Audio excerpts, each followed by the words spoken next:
Hola, ¿qué tal? Hola, ¿qué tal? Muy bienvenidos a la tercera semana de Administración 2 para cuarto de bachillerato de Instituto de Tecomense de Estudios Superiores. Esta semana vamos a dividir el trabajo en dos grandes videos. La primera tendrá que ver con la parte de motivación, proceso de motivación, motivación de salario, y la segunda, la parte de benchmarking. ¿Vale? Entonces, estamos de la motivación. Al final del camino, la motivación es regida por una emoción. La motivación es mover a una persona o un grupo a que deje hacer algo o que haga algo. ¿Sí? Todos tenemos motivantes en nuestra vida o desmotivantes. Por ejemplo, el que te motiva para ir a un lugar dependerá mucho de la recompensa. Uno como ser humano está acostumbrado a recibir ciertos estímulos, ya bien sean positivos o negativos, ante ciertas actitudes. Si los estímulos son muy prometedores, muy buenos para la persona, esta persona tendrá un motivador extra para poder hacer orientar ciertas cosas. ¿Sí? Muchos de estos tienen que ver con dinero, muchos tienen que ver con a lo mejor un puesto de trabajo, otro tiene a lo mejor que ver con pareja, otros tiene que ver con N cantidad de cosas. Pero lo que sí, saber, hay cosas. La idea es que tratemos de evitar que las recompensas sean castigos y recompensas directas. Y más bien tendría que ver con oraciones, con cosas que te mueven a ti, ¿vale? Cosas que también suceden dentro de la empresa. Pues, es que constantemente tenemos motivación o desmotivación. Cuando la motivación es adecuada, las personas tienen un motor interno que hacen que tengan resultados. ¿Cuándo fue la última vez que tuviste una motivación fuerte? Tuviste unos resultados extraordinarios, más allá de lo que normalmente conseguías. ¿Sí? Entonces, a partir de tus motivantes, haces las cosas. Por ejemplo, temas te fascinan. Te aseguro que esos temas que te fascinan, no existe una presión por conseguir ciertas cosas o por tener una recompensa inmediata. Versus los temas que no te motivan, son aquellos que necesitas demasiadas recompensas para poder hacerlo. Muy bien, el proceso de motivación parte de deseos, necesidades, funciones, acciones y satisfacciones. Chicos, los deseos son aquellas cosas que todavía no podemos satisfacer. Se vuelven deseos. Deseo caminar, deseo estudiar, deseo hacer, ¿sí? Parte del deseo tiene que ver con cosas que aún no logro, cosas que aún no cumplo, cosas que quisiera cumplir que aún no lo hago. Muy bien, ya que tengo deseos, también es importante saber que los deseos se pueden convertir en necesidades. Necesidades cuando ya el deseo va más allá y es algo que sientes que necesitas, ¿ok? Cuando sientes que necesitas, se pueden convertir o en tensiones o en acciones. Tensiones cuando no los tienes, estás ya en algún nivel de frustración. Acciones cuando estás en la operación para hacerlo y satisfactores cuando ya satisfaces tus deseos, o sea, cuando cumples aquellos deseos. Muchas personas dentro de las empresas tienen deseos, anhelos y necesidades. Se pueden convertir, si los cumplen, en satisfactores y motivadores. Pero si no los cumplen, se convierten en estresores, se convierten en frustraciones. Las empresas tienen a este cúmulo de personas que ya bien sea se sientan exitosas y satisfechas y con un motivador para seguir creciendo, o tenés un grupo de personas que están en la frustración y que definitivamente contagian hacia el resultado negativo. Es imperante para las empresas tratar de que la mayoría de su personal esté en la motivación y que encuentren su camino para poder lograr ciertos resultados. Dentro de la motivación, para la motivación extrínseca, o sea, lo que sucede afuera, para que para que suceda todo en la compañía es demasiado y demasiado rápido. Porque en realidad el ser humano se motiva más intrínsecamente que extrínsecamente. Les reitero, la parte de intrínseco es la parte interna, es tu fuego.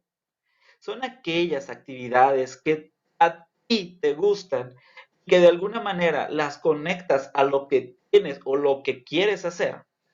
Si van alineadas, se nota. Cuando una persona dentro de una compañía o dentro de una empresa está haciendo las cosas de manera interna a motivarse, el resultado se dará mejor productividad, mayor ventas, mayores resultados, por ende una empresa caminante, cuando en su mayoría están con la motivación intrínseca. Aquellos que esperan que las condiciones del entorno sean favorables, probablemente y muy seguramente se quedarán esperando. ¿Sí? Cuando queremos que todas las combinaciones de resultados sean idóneas para que sucedan las cosas, le achacamos la culpa de no cumplirse alguna de ellas, de estar desmotivados. ¿Cuántas veces le echamos la culpa al gobierno? ¿Cuántas veces has escuchado que le culpamos a otras personas de aquello que pudiera, en un ejercicio de interiorización, ser tu motivador? Ojo, no estoy diciendo que las desgracias no ocurran. Las desgracias ocurren. Las cosas que te pueden desmotivar extrínsecamente ocurren. Pero si puedes hacer un ejercicio de transpiración, un ejercicio de automotivación intrínseca, o más bien una motivación intrínseca, puedes despejar y desalojar más rápido la desmotivación extrínseca, observarás mayores resultados en la motivación. ¿Vale? Entonces, una reflexión primera es busca la motivación intrínseca. ¿Qué te motiva a ti? ¿Y qué cosas tienes para hackearte y conseguir tu motivador? Muy bien. Bueno, dentro de esto, dentro de la motivación intrínseca, es importante recalcar la diferencia entre motivo y emociones. Emociones, lo que es alegría, tristeza, ira, envidia, eh, miedo, son aquellas cosas que mueven directamente, o sea, la gente que es movida por su emoción, literal, cómo se siente hace que tenga ciertas conductas. Muy bien, lo peligroso de moverte solo por tus emociones tendrá que ver con que cosas que vengan de las situaciones exteriores puedan modificar tus conductas a tal nivel que estés constantemente cambiando el motivo. Y el motivo es a partir de lo que tú recibes de información del entorno y a partir de tu motivación, o sea, de tu manera de estar intrínsecamente, haces las cosas por cómo las haces. ¿Ok? Entonces, la motivación y la emoción van muy encaminadas y van muy de la mano, pero no nos dejemos guiar totalmente por la emoción a la hora de establecer un motivo. Más bien, la emoción brinda resultados, por supuesto que sí, pero el motivo tendría que ser prácticamente el mismo o variar muy poco con las emociones recientes. Así que un ejercicio que puede ayudar es empieza a hacer un ejercicio de qué es lo que quieres y hacia dónde quieres ir, para que a partir de las emociones tomas decisiones, trate que no se sesgue completamente a lo que está sucediendo en el momento. En pocas palabras, si ese día estás deprimido, no vas a claudicar en un proyecto que tiene mucho tiempo. Si ese día estás muy alegre, no vas a tomar decisiones que puedan contrarrestar el resto de tu vida. Vaya, no dejemos que las emociones inmediatas perduren al motivo que es más a largo plazo. Bien, existen dentro de las empresas técnicas y formas de motivación. La motivación más común de las empresas tiene que ver con el salario y con el beneficio. Es decir, ¿cuántas vacaciones estás dando? ¿Cuánto dinero estás pagando? ¿Cuánta participación le estás dando? Pero los motivadores existen de manera que pues, no podemos ni contar. Si las empresas son creativas a la hora de generar un programa de incentivos y motivadores, los empleados pueden sentirse más parte de. Puedes saber cuán bien está motivando al personal una empresa por su nivel de rotación. Tanto la gente se quiere ir de ahí. También por el grado de satisfacción del clima laboral. No seamos simplistas y pensemos que la gente que no se va de un trabajo no significa que, por otro lado, esté contenta en su trabajo. Hagamos una correlación de la motivación, del grado de motivación, junto con sus acciones de permanencia en una empresa. Entonces, las empresas que han sido más creativas a la hora de generar motivadores, también bajo estudios, han tenido un clima laboral más satisfactorio y una rotación estabilizada a su rotación, a su clima laboral. Muy bien. Entonces, es importante empezar a hablar de ciertas cosas de motivación. Y uno de los más comunes, pero que sí puede dar algo, es motivar por resultados. Es decir, ¿cuántas veces has estado en un trabajo, has generado muchísimo, y tu compañero de al lado no le está echando las mismas ganas, no ha obtenido los mismos resultados y reciben lo mismo? Qué frustrante puede llegar a ser para alguna de las dos partes recibir exactamente lo mismo que el otro empleado. Uno dirá, qué padre se ha de sentir el cuate que recibió el mismo salario o las mismas prestaciones, no tuvo resultados. Pero en realidad es que tanto la parte que obtuvo resultados extras como el que no obtuvo resultados, en realidad los dos se sienten incómodos cuando no se paga por resultados. ¿Cuántas veces, por ejemplo, te ha tocado trabajar en un equipo o algo en donde tú, pues a lo mejor estuviste en la banca, fuiste suplente y ganaron y tú no sientes que sea tu victoria? Lo mismo sucede con aquellos que no obtienen un resultado y que de alguna manera ganan exactamente lo mismo que el que se echó todo el esfuerzo.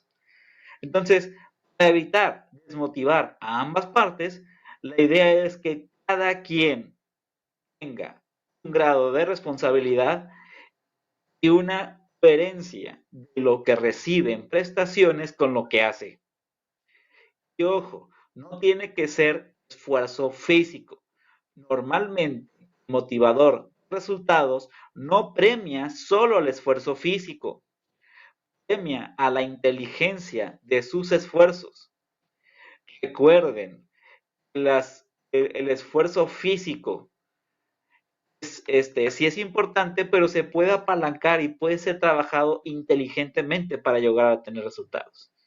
Ejemplo, imagínate un vendedor. Dices, oye, ponlo a vender, no sé, papel. Lo pones a vender papel. Si hablamos de esfuerzo físico, el vendedor de papel va a ir casa por casa a vender papel. Y a lo mejor vendió 100 rollos de papel en la semana. Oye, pero a lo mejor otro no fue casa por casa a solearse, a tener unas broncas, lo puso en Facebook, le dedicó menos horas, pero en vez de vender 100, vendió 200. En realidad, el que tuvo mayor esfuerzo fue el de 100, el que obtuvo mayor resultado es el de 200. Y así funciona la economía. La economía premia a las acciones de apalancamiento de esfuerzo. No significa que no se esfuerce, sino que busque una manera inteligente de hacerlo. Entonces, a partir de eso, los resultados, a través de motivar los resultados, se motivan las mejores prácticas para llegar a ellos, no solo al esfuerzo. Muy bien. ¿Qué da dentro de los beneficios? Pues bueno, es más fácil hacer transparencia de cuentas. No hay aquí como del, oye, ¿por qué beneficias a este y a mí no? Etcétera, etcétera. Es más fácil de administrar.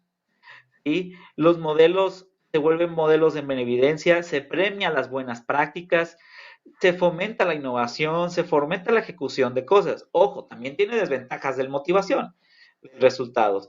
¿Sí? Una de las ventajas es que a lo mejor no todos están dispuestos a tener una curvatura de aprendizaje y no ganar lo suficiente.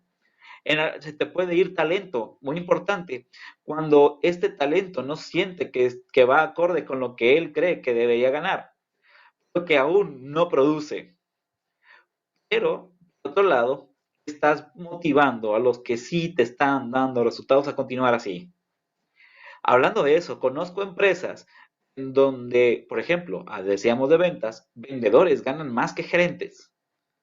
Y los gerentes ponen un grito en el cielo y dicen, ¿por qué? Porque yo tengo más responsabilidad que el otro. Sí, pero el otro está dándote mayor resultados y lo que te está ingresando. Si como empresa tú empiezas a valorar qué es lo que tú quieres más, no le hace que te está generando más ingreso. O más bien, está ganando más el que está vendiendo más. Probablemente la manera en que lo está haciendo hace que la empresa funcione mejor que aquello que nada más está administrando. No estoy refiriéndome que el vendedor es el que debe ganar más, por supuesto que no, sino simplemente empezar a generar un sistema que sea equitativo para todos y que vaya en función de quien aporte más en resultados, que sea el que tenga mayor beneficio. Muy bien, entonces por ahí va, muy bien, el motivador de pago por resultados. Es importante también hablar de la gerencia del presente y del futuro, ¿sí? Cosas que ya están sucediendo en la administración o que ya han sucedido desde hace muchos años, es hablar del sentido de pertenencia que hablábamos en la semana uno. Ser parte de un lugar. ¿Qué es ser parte de un lugar? Es sentirte que perteneces a un lugar cuando estás no solamente a gusto, sino que también sientes que estás en tu elemento y que puedes producir mucho y que te sientes motivado, existe el sentido de pertenencia. Digámoslo así, algunas empresas piensan que el sentido de pertenencia es cuando te quedas horas extras. No va por ahí. El sentido de pertenencia va más enfocado a cuánto de verdad quieres producir a esa empresa o quieres producir a ese motivo, de tal suerte de que le eches el 100% de lo que tienes. ¿Vale? Y que no estés limitado a decir, bueno, hoy le hago el 30%, hago como que trabajo, hago como que me pagan. ¿Vale? Entonces, por ahí va el sentido de pertenencia, es en dónde sientes felicidad laboral, en dónde sientes vas caminando como pez en el agua, en dónde vas generando una huella y en dónde de alguna manera u otra sientes que puedes dar más y que la compañía a través de ti llega a mejores resultados que si no estuvieras tú. Muy bien. De alguna manera, sientas sentido de pertenencia hace que después tengas liderazgos que probablemente si tu objetivo es convertirte en algún momento en el jefe o en a lo mejor un jefe o subir de puesto, probablemente el sentido de pertenencia vaya en un mejor camino. Hay muchas personas que malamente te van a aconsejar, oye, no le eches tantas ganas a la empresa, al final nadie lo ve. Claro que sí lo vemos. O claro que los empresarios sí ven cuando alguien está literal teniendo la camiseta en la empresa. Probablemente, si exista un recorte personal, sabe de tu importancia y tú te quedes antes que el resto. Si existe alguna situación de responsabilidad, a quien se lo van a adjudicar es a la persona con mayor sentido de pertenencia. Probablemente eso termine siendo un sentido de responsabilidad adicional con un salario adicional, pensando en la recompensa. Y me va a decir, ¿sabes qué? A lo mejor el jefe que tú tienes, el jefe que yo tengo, no es ni uno ni otro y ni siquiera lo veo. Felicidades. El grado de responsabilidad que tienes con el sentido de pertenencia, aunque no lo vea tu empresa, lo ven otras empresas, las experiencias que vas teniendo. Y al final del camino, las personas trabajan de manera consciente, buscando mayor beneficio para las empresas, caben en donde sea. Hay empleo y hay oportunidades y hay negocios para esos que están buscando un sentido de pertenencia. Siempre. ¿Vale? Entonces, ¿de qué lado de la moneda quieres estar? Otro de las cosas que de alguna manera ayuda para que tú, pensando que generes sentido de pertenencia en la empresa, es construye relaciones de confianza como jefes. Construye relaciones de confianza como gerentes que permitan que las otras personas sientan empatía contigo, que de alguna manera puedan dar todo de sí. Recuerden que hablamos en la semana uno. El líder es aquella persona que denota y saca lo mejor de cada persona.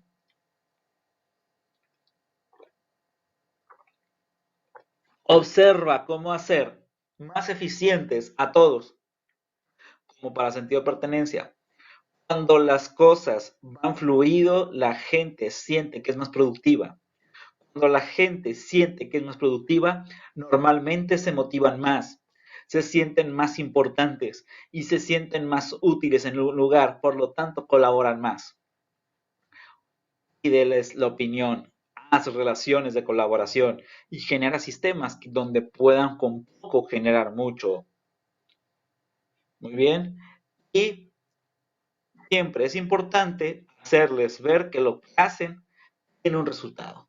Y entre más conscientes se hagan las personas que socialmente, laboralmente, económicamente impactan en la vida de más personas, créanme, tendrán más sentido de pertenencia. Por ejemplo, ¿qué pasa cuando tú estás en una compañía y te dedicas solamente a poner pernos? ¿Sí? Todos los días ves pernos y dices, pero ¿y qué importa si no pongo un perno? No importa si no pongo un perno, ¿qué pasa? Si no encuentras un sentido significativo, un impacto generado, nada, es reemplazable. La clásica dice en las empresas, tú eres reemplazable, que ta, ta, ta, ta. Bueno, si llega a sentirse tan reemplazable, la persona se va a desmotivar así. Y probablemente diga, pues es que todo el mundo puede hacer lo que yo hago. Si en vez de decir, oye, ese perno que pusiste, pues es prácticamente inútil, no, no. Si en vez de eso dices, a ver, ese perno existe para que un carro, para que una máquina, para que algo que vale muchísimo no se descomponga. Y tu aportación con ese perno definitivamente cambia todo, la persona sentirá que está poniendo un granito de arena para un proyecto gigante. Y es que muchas personas o muchas empresas no hacen consciente de la dimensión que tiene una persona en la compañía. No existe, que cambiemos el paradigma que tenemos de decir que no existe gente, el paradigma inicial es decir, no existe ninguna persona indispensable, todos son reemplazables. Yo lo cambiaría, ¿sí? Es todas las personas que estén en una organización están ahí porque en su momento fueron o son indispensables. Todos abonan. Si se va uno, lástima, so sorry, qué feo que te haya sido. Necesitaré mucho esfuerzo para poder hacer que esto vuelva a funcionar tal como estaba funcionando o como pueda entrar una nueva persona. ¿Sí? Todos los elementos y todos los trabajos tienen un modelo significativo. Si tú como patrón estás contratando a gente que no tiene ningún propósito, pues estás gastando lo loco. Normalmente los patrones entienden que todos tienen una finalidad y una fundamentalidad. Todos tienen un propósito significativo. Muy bien. Bueno, hablando de esa parte, bien hablemos del proceso de toma de decisiones. ¿Sí? Las tomas de decisiones son individuales, programables, rutinarias, operativas. Estuvimos hablando un poquito de las tomas de decisiones. Hablemos de modelos de toma de decisiones. Hablamos del modelo de racionalidad limitada, en donde a partir de identificar un problema se establece un nivel mínimo, se identifica una variable y si es aceptable, se implementa una alternativa. Si no es aceptable, pues bueno, se empieza a revisar hasta que lo fuese, ¿vale? Y este te va dando un proceso de racionalidad de los problemas. Y también tenemos el favorito implícito, en donde tienes un problema, tienes varias opciones, por ejemplo, en dónde estudiar la maestría, ¿sí? En dónde estudiar la maestría, entonces aquí tienes a lo mejor 100 opciones, eliges tu favorito, después lo empiezas a tener como eliminación con otros, para ver si sobrevive tu favorito o ya después de analizar bien y ver los datos, sobrevive otro que tienes en la mente. Muy bien, y el de Kepner-Tregoe, de alguna manera, sirve a través de preguntas para ir desglosando, ir poniéndole matices a un problema, en donde Kepler-Trogue habla de 4 dimensiones y 4 grandes preguntas. Por ejemplo, ¿qué es el problema? ¿Qué no es? ¿Qué no es el problema? ¿Cuál es la diferencia entre lo que es de lo que no es? ¿Cuál es la causa de lo que es el problema? ¿Sí? La idea es que va poniendo las 4 dimensiones que tienen que ver con identificar, localizar el tiempo y la magnitud en qué es, qué no es, la diferencia entre lo que es y lo que no es y la causa. Y vean que cuando hagan un ejercicio de esto, se van a dar cuenta que muchos de los problemas se pueden desmenuzar hasta encontrar una posible solución. Por ejemplo, no sé, el problema de llegar tarde. ¿Cuándo ocurre el problema? Los lunes, miércoles y jueves. ¿Cuándo no ocurre el problema? No, pues los martes, los martes y los miércoles, no es cierto, los martes y los viernes. La diferencia entre los días que pasa cuando no pasa. Ah, pues te diste cuenta que a lo mejor el camión pasa más tarde. Entonces, ¿cuál es la posible causa? El camión pasa más tarde. Ahí ya te diste cuenta de una problemática. ¿Ok? ¿O cuál es la extensión del problema? Oye, ¿sabes qué? El problema de faltas ocurre en esta manera. ¿En dónde no está localizado el problema? ¿Y cuál es la diferencia? Y a partir de siempre de preguntarte de lo que es, lo que no es y ver las diferencias, vas a poder encontrar causas. Chicos, como primera actividad y como cierre de este primer video, vean un caso práctico que les voy a compartir, resuelvan las situaciones a través de un modelo, bien sea de Kepler-Tregoe, y nos comparten sus resultados. Bien, entonces cortamos este primer video.